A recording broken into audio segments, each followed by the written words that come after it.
Are you exploring job roles and wondering about the difference between being a business analyst and being a subject matter expert? Are you possibly a subject matter expert and wondering if you could actually be a business analyst or vice versa? A career as a business analyst can provide opportunities to somebody who has proven themselves in a subject matter expert role and can help you break into more interesting project work and have the opportunity to steward lasting changes in your organization. So keep watching to learn the differences between these two roles and how you can potentially move from one to the other.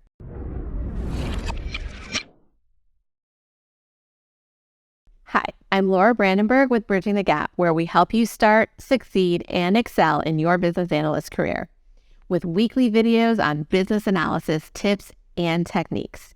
If you're not yet subscribed, make sure to do so and hit that notification bell to stay in the loop with all of our new videos. So the subject matter expert, those are individuals who possess in-depth knowledge and expertise in a specific industry or field. They are often considered the go-to person for information and advice on a particular topic. On a typical project, a business analyst will engage with many subject matter experts to understand the current business process and how the software solution that exists today is supporting that business process.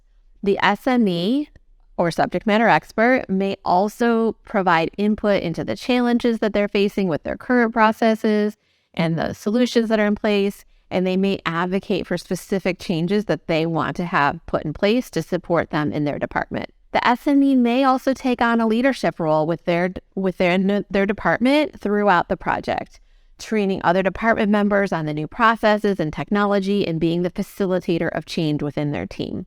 Now, what is the business analyst role? And we'll talk about the business analyst role, and then we'll talk about the differences between the two and how to move back and forth. So business analysts, on the other hand, are professionals who help organizations identify and solve problems. They analyze data and use various tools and methodologies to identify areas for improvement and to make recommendations for changes. At Bridging the Gap, we help business analysts who literally, quote unquote, bridge the gap between business and technology stakeholders. This means they help ensure that the software solutions actually do what the business needs them to do and solve real business problems. So a business analyst doing this kind of work would use a technique like business process analysis to understand that business workflow and the problem to be solved. They would use use cases, wireframes, and user stories to analyze and define the software or functional requirements. They would also use a variety of data modeling techniques to define how information is stored and flows through all the various software systems. And this type of business analyst starts out a project by defining the needs or outcomes, takes it through to scope, then defining the detailed requirements, and collaborating with the business and technology teams to ensure a successful implementation of the requirements. Now, how do these two roles work together? As a business analyst, you are going to work really closely with your subject matter experts across multiple departments to discover, analyze, and validate those requirements. So the business analyst is typically responsible for leading the entire business analysis process, for preparing requirements documentation and managing change. The subject matter expert would review those requirements and may have a role in validating and approving the requirements documentation. They also provide a lot of input into the early stages of when the business analyst is gathering information about how processes work and how the systems work today. So it's not uncommon as a business analyst to include a subject matter expert or many of them in your weekly meetings so that they are current on where the project is, and then maybe use, meet with them through one-on-one sessions to validate documentation and answer any questions that they might have about what's coming. And SMEs they provide incredible value to business analysts. I can't emphasize this enough because they can provide in-depth information about how a department or a process works and can often bring up subtle nuances that a business analyst might not be aware of if they were not also a subject matter expert in that particular domain. As you grow in your business analyst career, you might start by being that expert in that domain. But as you grow, it's important to grow into new areas and to be able to, you need to be able to work with SMEs to kind of gain on the project expertise, so to speak. And this is why many business analysts, they get their start as subject matter experts. right? Because you have that detailed understanding of the current business processes and systems. And it's common as an SME to move into a more formal business analyst role. In fact, many business analysts report falling in to a business analyst role after being assigned as a subject matter expert to a major IT project. Usually these are those like big system migration projects, like moving from one accounting system or one customer management system to another. And you have like a big role that takes up a significant amount of time and kind of co-ops your responsibilities for a while. And in these cases, the role of SME and business analyst can get a little bit blurred, especially if you're in an organization that does not have a formal business analyst practice, which is still common today. Over time, the SME may become like the go-to person for the tech team when they have questions about the process or requirements. They may take on like leadership and change management roles within their department and kind of be more of a liaison to the tech team than the doer within their department that got them into that role in the first place. Also, many business analyst job roles require specialized expertise in a business process and solution area, and that further just like creates confusion between these two roles. But there are some really key differences between a business analyst and a subject matter expert.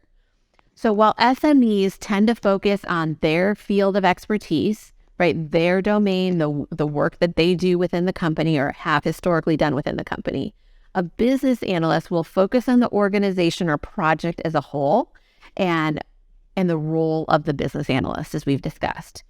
And SMEs are often contributors to projects and might be brought in for their input, for reviews, for problem solving on a temporary basis during a project.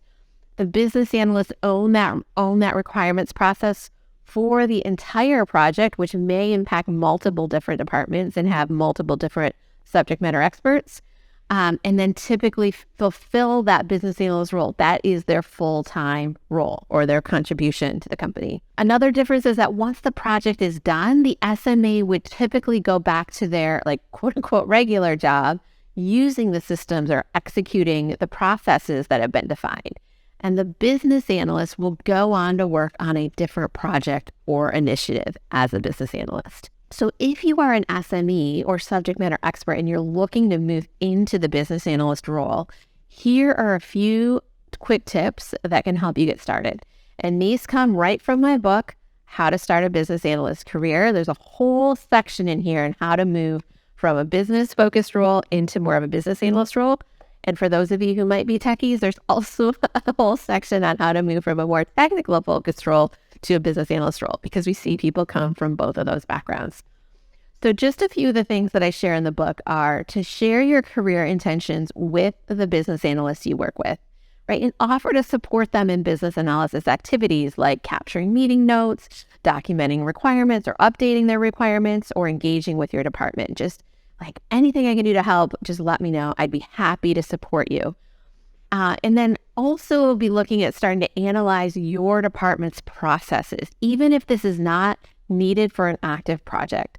Look for opportunities to analyze, document, and then improve the business processes. And you could often do business process work outside of a project with no software improvement aspect, right? Like often we do want significant improvements do come through software, but you could take ownership of what can we do just within our department in terms of how we work with other departments and how we are efficient with the tools that we have. So you don't need to, quote unquote, get IT involved to start doing business analysis. And then a third opportunity is to lead a project in your department from beginning to end. And one other thing I want to add here is like look for opportunities to be outside your department, because your ability to be successful as a business analyst is going to come from your subject matter expertise at first, but also your ability to understand the bigger picture of what's happening in your organization and be able to represent other departments that you aren't necessarily an expert in. And at least understanding how your work within your department affects other departments and how that flow works is a first step. But really gaining any exposure outside your area of the company will be a great step just to having that more global perspective that will make you a great business analyst.